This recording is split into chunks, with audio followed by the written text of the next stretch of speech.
ಓಂ ಶಾಂತಿ.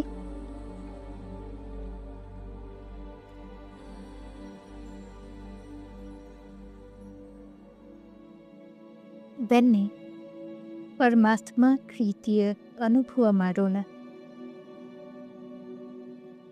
ಭಗವಂತ ಪ್ರೀತಿಯ ಸಾಗರ, ಖುಷಿಯ ಆನಂದದ ಪ್ರೇಮದ ಸಾಗರನಾಗಿದ್ದಾನೆ.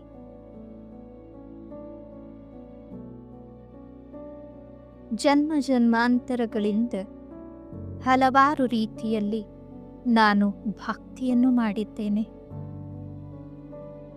ಭಕ್ತಿಯ ಫಲವಾಗಿ ಪರಮಾತ್ಮ ಪ್ರೇಮದ ಅನುಭೂತಿ, ಭಗವಂತನ ಪ್ರೀತಿ, ಕೃಪೆ,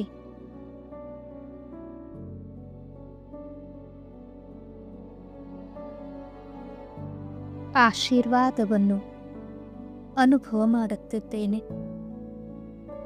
ನಾನು ಇಡೀ ದಿನ ಎಲ್ಲ ಕೆಲಸ ಕಾರ್ಯಗಳನ್ನು ಮಾಡುವಾಗ ನನ್ನ ನಿತ್ಯ ಜೀವನದಲ್ಲಿ ಪರಮಾತ್ಮನ ಪ್ರೀತಿಯನ್ನು ಅನುಭವಿಸಲು ಬಯಸುತ್ತೇನೆ.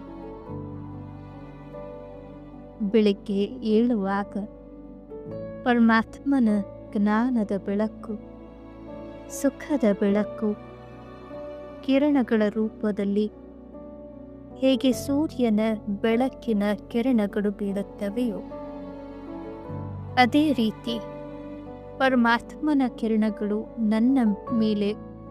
ನನ್ನ ಮೇಲೆ ಬೀಳುತ್ತಿರುವಂತೆ ಅನುಭವ ಮಾಡುತ್ತೇನೆ. ಮುದ್ದಾದ ಮಗು, ನನ್ನ ಪ್ರೀತಿಯ ಮಗು, ಸದಾ ಖುಷಿಯಾಗಿರು, ಪ್ರೀತಿಯಿಂದಿರು, ಶಕ್ತಿಶಾಲಿಯಾಗಿರು, ಸದಾ ಎಲ್ಲರಿಗೂ ಸುಖವನ್ನೇ ನೀಡು ಎಂಬ ಸುಪ್ರಭಾತದ ಗೀತೆಯೊಂದಿಗೆ ಪರಮಾತ್ಮ ನನ್ನನ್ನು ತಾಯಿಯಂತೆ ಎಬ್ಬಿಸುತ್ತಿರುವ ಅನುಭವ ಮಾಡುತ್ತೇನೆ. ಇಡೀ ದಿನ ನನ್ನ ಎಲ್ಲ ಕೆಲಸ ಕಾರ್ಯಗಳನ್ನು ಸಮರ್ಥವಾಗಿ ನಿರ್ವಹಿಸಲು ಬೇಕಾದ ಶಕ್ತಿಯನ್ನು ಆ ಭಗವಂತ ಸದಾ ನೀಡುತ್ತಿರುವ ಅನುಭವ ಮಾಡುತ್ತೇನೆ. ಹೇಗೆ ಉರಿ ಬಿಸಿಲಿನಲ್ಲಿ, ಸುರಿವ ಮಳೆಯಲ್ಲಿ ಛತ್ರಿಯನ್ನು ಹಿಡಿದು ನಡೆಯುತ್ತೇವೆಯೋ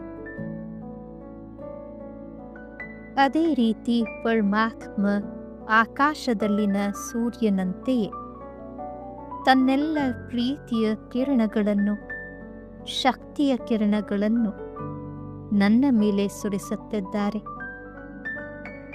ನನ್ನ ನೆತ್ತಿಯ 2 ಅಡಿ ಎತ್ತರದ ಸ್ಥಾನದಲ್ಲಿ ಪರಮಾತ್ಮ ಸೂರ್ಯನಂತೆ ಬೆಳಗುತ್ತಿದ್ದಾನೆ. ಆ ಪರಮಾತ್ಮನ ಪ್ರೀತಿಯ ಕಿರಣಗಳು ಚಂದ್ರನ ಶೀತಲ ಕಿರಣಗಳಂತೆ ನನ್ನ ಮನಸ್ಸಿಗೆ ಶಾಂತಿಯ, ನೆಮ್ಮದಿಯ ಅನುಭವ ಮಾಡಿಸುತ್ತಿವೆ. ಬುದ್ಧಿಯಲ್ಲಿ ಸರಿ ತಪ್ಪಿನ ತಿಳುವಳಿಕೆಯ ಬೆಳಕು ಮೂಡುತ್ತಿವೆ. ಸಂಸ್ಕಾರದಲ್ಲಿ, ಸ್ವಭಾವದಲ್ಲಿ ಮಧುರತೆ, ನಮ್ರತೆ, ಹರ್ಷಿತತೆ, ನಿರ್ಭಯತೆ ಮೂಡುತ್ತಿದೆ. ಭಗವಂತನ ಆಶೀರ್ವಾದದ ಹಸ್ತ, ಆರೈಕೆಯ ಕೈ ನನ್ನ ಹಣೆಯ ಮೇಲೆ, ಮಸ್ತಕದ ಮೇಲೆ ಇರುವಂತೆ ಅನುಭವ ಮಾಡುತ್ತೇನೆ. ಸದಾ ಭಗವಂತನ ಕೈಯಲ್ಲಿ ಕೈ ಹಿಡಿದು ಈ ಜೀವನ ಯಾತ್ರೆಯಲ್ಲಿ ಮುಂದುವರಿಯುತ್ತೇನೆ.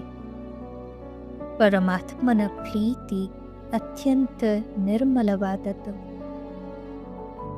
ನನ್ನ ಎಲ್ಲ ತಪ್ಪುಗಳನ್ನು ಕ್ಷಮಿಸಿ ತಾಯಿಯಂತೆ ನನ್ನನ್ನು ಆಲಂಗಿಸಿಕೊಂಡಿರುವ ಆ ಭಗವಂತನ ಪ್ರೀತಿ, ಮಮತೆ ನನ್ನನ್ನು ಸದಾ ಕಾಯುತ್ತಿದೆ. ಸರ್ವಶಕ್ತನಾದ, ಸರ್ವೇಶ್ವರನಾದ, ಸರ್ವರ ಉದ್ಧಾರಕನಾದಂತಹ ಪರಮಾತ್ಮನ ಆಶೀರ್ವಾದದ ಬೆಳಕಿನಲ್ಲಿ ನನ್ನ ಬದುಕು ನಡೆಯುತ್ತಿದೆ. ಜೀವನ ದೋಣಿ ಮುಂದೆ ಮುಂದೆ ಸಾಗುತ್ತದೆ. ಮನಸ್ಸಿನ ಅಂತರಂಗ ಸದಾ ಆತನಿಗೆ ಧನ್ಯವಾದ ತಿಳಿಸುತ್ತ ಆತನ ಕೃಪೆಯ, ಕರುಣೆಯ, ಉಪಕಾರದ ಸ್ಮರಣೆ ಮಾಡುತ್ತಿದೆ.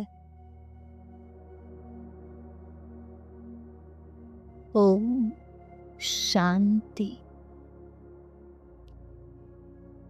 ಶಾಂತಿ